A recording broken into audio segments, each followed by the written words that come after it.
You should at this point have a page or two or three covered in thoughts. It may seem daunting, but don't stop now. We're going to look at external standards. Each teacher has an umbrella under which they work. This may be a district curriculum, a state curriculum, and/or a national guideline. It can also be state or commercial exams.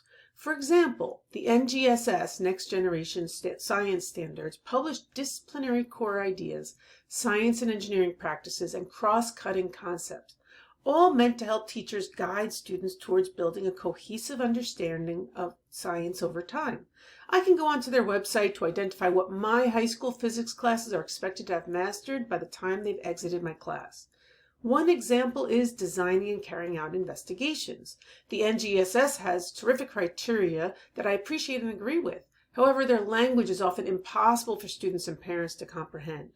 My feeling is that you want to pull out the essence of the criteria without getting too caught up in the formal eduspeak, which can be intimidating to those outside of our profession. Therefore, out of their 3 bullet points, I created my own much simplified criteria. Instead of formulate a question that can be investigated within the scope of the classroom, school, laboratory, or field with available resources and when appropriate, frame a hypothesis, that is, a possible explanation that predicts a particular stable outcome based on a model or theory, I wrote, ask a testable question. Instead of how much data are needed to produce reliable measurements and consider the limitations on the precision of the data, I wrote, describe possible sources of experimental error and ways to reduce their effects. Instead of decide what data need to be gathered, what tools are needed to do the gathering, and how measurements will be recorded, I wrote, collect accurate data using appropriate tools.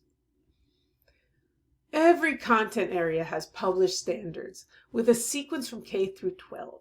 There are also many states that have mandated curricula with similar outcomes.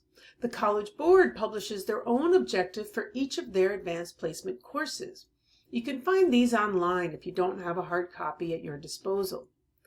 In a moment, you're going to pause the video and take your time while going through the standards for your level and your course.